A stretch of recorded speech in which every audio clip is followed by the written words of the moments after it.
Let's go! Kain tayo mga lods. So ngayon nga, nandito tayo sa Barangay Patria sa Inigman. At dito sa kainan, kasama ko nga pala ang aking mama. At kakagaling ko pa lang sa training ko dito sa swimming. Kaya napag-isip-isipan ko na kumain dito at humigop ng mainit na sabaw. At ito na nga yung para kay mama. At talaga namang mainit pa. At ito na nga, pinisaan ko to na isang pirasong sili. At para naman talagang pagpawisan ako. Sa mga di nakakaalam, kaya lang naman ako nahilig kumain ng sili ng dahil din sa mama ko. Dahil nga nakikita ko siya lagi kumakain ng sili, pati na rin ako napagaya na rin. Kaya simula ngayon mahilig na ako sa maanghang. Wow!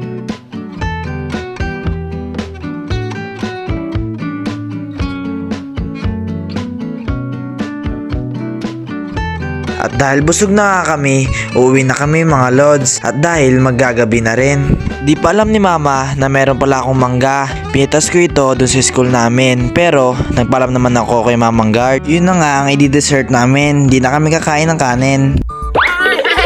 Sa'yo ngayon mga lods, meron tayo dito mangga. Tsaka meron tayong bagoong. Kinuha ko to sa school namin. Nagpaalam naman kami nito. So bali ngayon gigising natin si mama ngayon. So tingnan natin yung reaction niya. Panigurado magagalit to pag gigisingin siya eh. Pero try natin. Taka to. Ma, kain ka po ng mangga, ma? Ma, mangga po. Di ba paborito mo po to? Gising na po. Ma. Ma. Mangga, ma. Ma. Gising na, ma. Tulog na ako! Ayaw mo ito, ang paborito mo ito ng mangga, di ba?